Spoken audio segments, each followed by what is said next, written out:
अल्लाह ही कायनात चलाता है और एक दिन जलजला भी वही लाएगा। बिजली धरती पर कड़केगी और वो खत्म हो जाएगी और फिर सारे प्राणी भी खत्म हो जाएंगे, क्योंकि ऊपर वाला हमसे बहुत नाराज हो गया है। इस धरती पर पाप बहुत बढ़ गए हैं, इसीलिए ऊपर वाले को ही इस धरती का विनाश करके उसे पाक करना होगा। तौहीद अर रबूबिया, बिना अल्लाह की रजामंदी के एक पत्ता भी नहीं हिल सकता, यही लिखा है। मैंने सही कहा ना मौलाना साहब? 100% ये हकीकत है। इस कायनात में जो भी होगा वो सिर्फ अल्लाह की वजह से होगा। सबूत देना पड़ेगा, सबूत देना पड़ेगा। भगवान ने मेरी दुकान का नुकसान किया तब रोड पर मौजूद सीसीटीवी कैमरा से कैप्चर किया था क्या? कमाल है। भगवान खिलाड़ी है। इंसान जो कैमरा इस्तेमाल करता है उसमें वो नहीं दिखता। अगर दिखता तो कोर्ट में जरूर सबूत पेश करता। हाँ, किसी मंदिर या चर्च में जाकर भगवान के साथ एक सेल्फी निकाल कर दिखा दिया, ए भाई देखो सबूत दिखा दिया मैंने, तब मानेंगे ये लोग।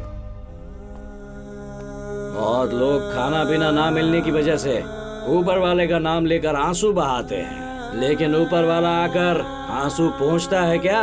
अगर ऐसा करेगा तो भगवान मानेंगे। भूकंप, बाढ़ में लाखों करोड़ों लोग मर जाते हैं। उन्हें जलाने से पहले उन्हें जज के सामने रखें, क्या तब वो मानेंगे कि भगवान है? क्या तब वो मानेंगे कि ये एक्ट ऑफ गॉड है? ये कैसा कानून है? अरे भाई, कहाँ से सबूत लाओगे कि भगवान है? कहाँ से लाओगे? वो सिद्धेश्वर स्वामी जैसा कोई झूठा मिले तो उसे रिश्वत देकर उससे ही बुलवा लेंगे कोर्ट में कि हाँ भगवान है। लेकिन अगर वो कहे कि भगवान है तो क्या लोग मानेंगे? हाँ, फिर उनसे सबूत तो नहीं मांगेंगे ना। रिश्वत देने से सारे काम होते हैं इस देश में। रिश्वत दी तो ऊपर वाला भी नीचे आ जाएगा। आ जाओ ऊपर वाले, आ जाओ।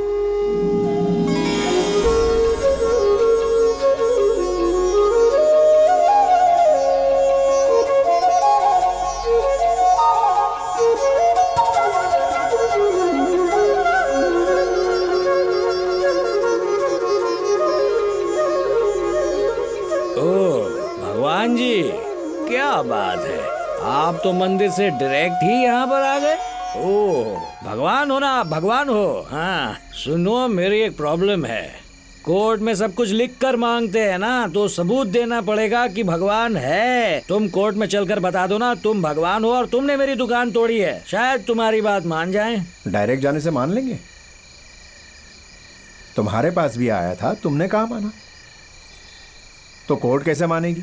सही कहा। क्यों सही है ना? मुकुंद ने भरोसा नहीं किया तो कौन करेगा?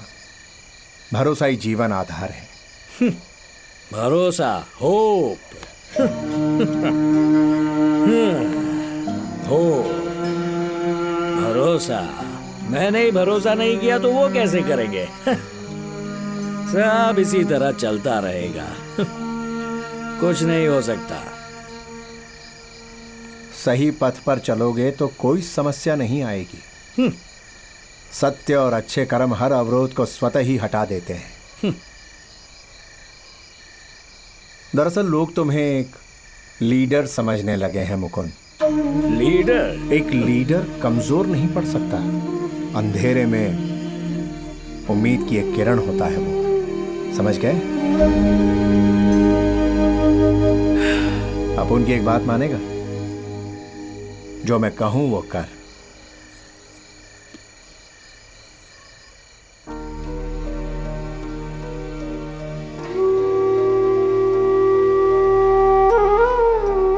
इसे पढ़, दिल लगा के पढ़ना। तेरे बीवी बच्चे तुझे छोड़कर चले गए, परिवार से दूर है तू, एकदम अकेला है, ये सब बातें भूल कर इसे समझ ले।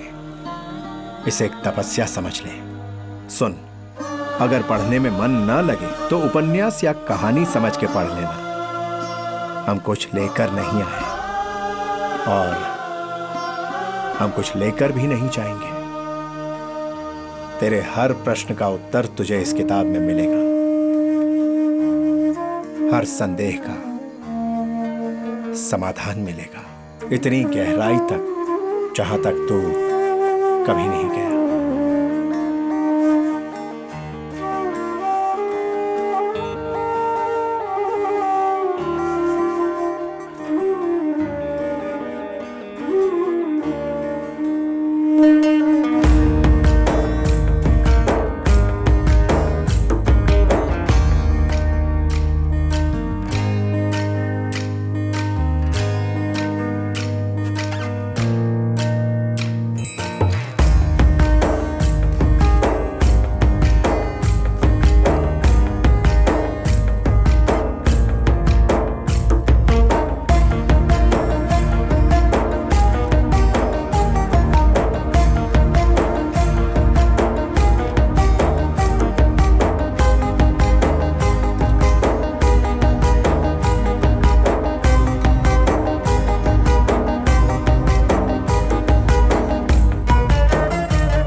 Your honour, Mister Mukund radio jockey या टीवी एंकर बने तो बहुत दिलचस्प एंटरटेन करेंगे, लेकिन यहाँ खड़े होकर हर एक धर्म की कमियां गिनाकर सिर्फ कोर्ट का वक्त जाया किया है। शायद ये अच्छे पॉलिटिशियन भी बन सकते हैं, जहाँ आरोप प्रत्यारोप लगाना आम बात है। क्यों मिस्टर मुकुंद, आज फिर से नया आरोप लगाएंगे या इस बार कोई ठोस एविडेंस प्रस्तुत करेंगे? योर ऑनर, अब मेरे सवालों का जवाब बस एक ज्ञानी आदमी ही दे सकता है। आप में से जो ज्ञानी हो कटघरे में आ जाए। मैं महाज्ञानी की बात कर रहा था।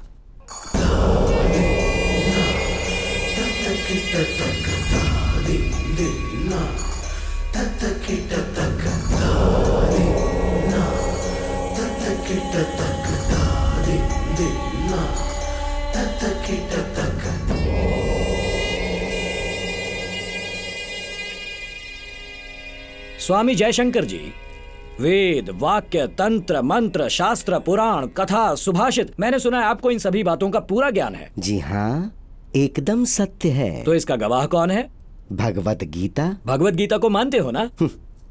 अदनश्या सदधानश्या शवशयात्मा विनाशते न्याया लोकोत्सेन परमा सुसुमसे आत्मागम। इसका अर्थ बता सकते हैं? वो प्राणी जो शास्त्रों पर संदेह रखता है उसका विनाश निश्चित है। उसे ना मृत्यु लोक पर ना यम लोक पर शांति नहीं मिलेगी। अब बता मूर्ख, समझ में आ गया ना? योर ऑनर, ये बड़ा ही इंटरेस्टिंग कैरेक्टर है। इनकी समझ में कुछ नहीं आता, लेकिन दूसरों को पूछते रहते हैं कि समझ में आया या नहीं। स्कूल में ऐसे बच्चे होते हैं ना, जो ना पढ़ाई में ध्यान देते हैं ना खेल कूद में, बस लाइन में खड़े रहकर तोते की तरह रटते रहते हैं। वैसे ही ये भी नकली साधु हैं। चुप हो जा मुकुंद, अज्ञानी, अविवेकी, मुझ जैसे सिद्ध महापुरुष का अपमान करता है। तुझे नर्क में भी जगह नहीं मिलेगी। हो। तो आपने नर्क का कॉन्ट्रैक्ट भी ले लिया? नर्क में आपका साइड बिजनेस भी शुरू कर दिया? क्या बात है? साइलेंस, दुष्ट अहंकारी, तू मेरा अपमान करता है। मैं तुझे छोड़ूंगा नहीं। क्या क्रोध को शांत कीजिए। कर दूंगा। स्वामी जी का अपमान किया है। इसे जीने का कोई हक नहीं।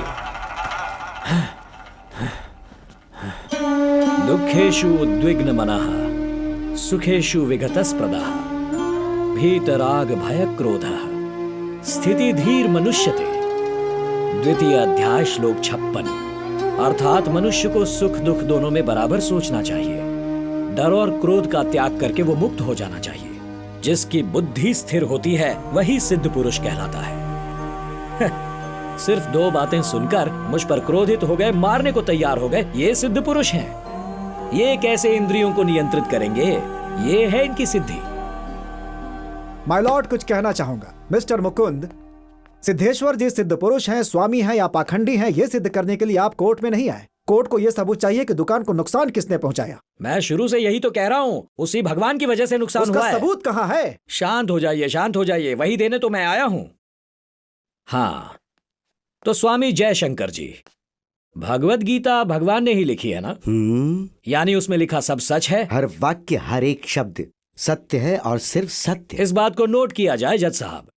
एतद्योनिनि भूतानि सर्वाणित्युपधारय अहम कृत्स्नस्य जगतः प्रभवः प्रलयस्तथा। ये आपने सुना होगा। ये शास्त्र, धर्म और भगवान की बातें हैं प्राणी। एक परम योगी से इसकी परीक्षा लोगे तो लोग तुम्हें मूर्ख समझेंगे। तो फिर आप इसका मतलब कोर्ट को बता सकते हैं? पंच तत्व मुझसे उत्पन्न हुए। सृष्टि का आरंभ और अंत मैं ही हूँ। आप हो? नहीं, भगवान है। भगवान है। पॉइंट नोट किया जाए। भगवत गीता में ये कहा गया है, गतिर्भर्ता प्रभु साक्षी निवासः शरणम सुहृत् प्रभवः प्रलयः स्थानम निधानम बीजम अव्ययम्। ये श्लोक भी भगवत गीता से ही सुना रहा हूँ। इस सृष्टि की गति, आधार, स्थान सब कुछ मैं ही हूँ। कर्ता मैं हूँ और हर्ता भी मैं ही हूँ। भगवान ने ये अच्छी तरह बताया है माय लॉर्ड। आपको चाहिए वो सारे सबूत इस भगवत गीता में अच्छी तरह मौजूद हैं माय लॉर्ड। योर ऑनर, इस बात पर मुझे आपत्ति है। गीता में लिखा भी है तो ये सबूत कैसे हुआ? इसमें क्या श्री कृष्ण के सिग्नेचर हैं? कोर्ट में मैं सच कहूंगा और सच के सिवा कुछ नहीं कहूंगा, ये प्रतिज्ञा हम भगवत गीता पर हाथ रखकर ही खाते हैं ना। अगर इसे मानते नहीं तो इसकी कसम क्यों खिलवाते हैं लोगों से? हाँ, ऑब्जेक्शन माय ऑब्जेक्शन ओवररूल्ड। अब आप बैठ जाइए प्लीज। यही बात मैंने कुरान में भी पढ़ी है जज साहब। अल्लाह ही कायनात चलाता है और एक दिन जलजला भी वही लाएगा। बिजली धरती पर कड़केगी और वो खत्म हो जाएगी और फिर सारे प्राणी भी खत्म हो जाएंगे, क्योंकि ऊपर वाला हमसे बहुत नाराज हो गया है। इस धरती पर पाप बहुत बढ़ गए हैं, इसीलिए ऊपर वाले को ही इस धरती का विनाश करके उसे पाक करना होगा।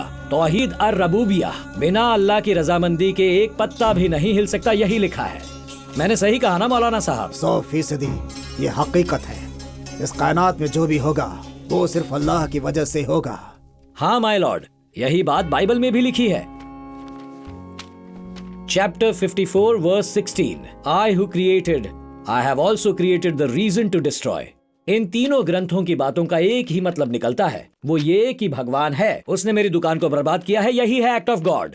इस एक्ट ऑफ गॉड की वजह से यहाँ मौजूद लोगों का बहुत नुकसान हुआ है, जिसका भुगतान ऊपर वाले को करना पड़ेगा। आप ही बताइए, भगवान है ये हम कैसे जाने? भगवान के नाम पर फ्रेंचाइजी खोलकर बैठे इन ब्रोकर्स, दलाल, एजेंटों को इसीलिए हमें पैसे देने पड़ते हैं। I object to this. Objection की क्या जरूरत है? ऑब्जेक्शन मत कीजिए ना। अगर भगवान ने इसने ये बात प्रूव कर दी तो हम इंश्योरेंस वालों को पैसा देना पड़ जाएगा। हिज राइट सर, भगवान है। थोड़ी देर चुप बैठोगे? मुझे काम करने दो। बैठो, प्लीज सिट डाउन। भगवान कहाँ हो तुम? कहाँ हो? सर्व स्वरूपिणी अधर्म स्वामी बढ़ जी। गया है। भगवान शीघ्र आ जाओ। भगवान मुझे शक्ति दो। स्वामी जी। मैं इस दुष्ट पापी को दंड देना चाहता हूँ। मैं इसे नहीं छोड़ूंगा। स्वामी जी, मैं चुप हो इसके जाइए। प्राण ले लूंगा, इसकी जान ले लूंगा। मैं ये जीवित रहने योग्य नहीं है। मैं इसे अभी यहीं समाप्त कर दूंगा। अरे मैं तो बस आप लोगों के लिए लड़ रहा था, मेहनत कर रहा था।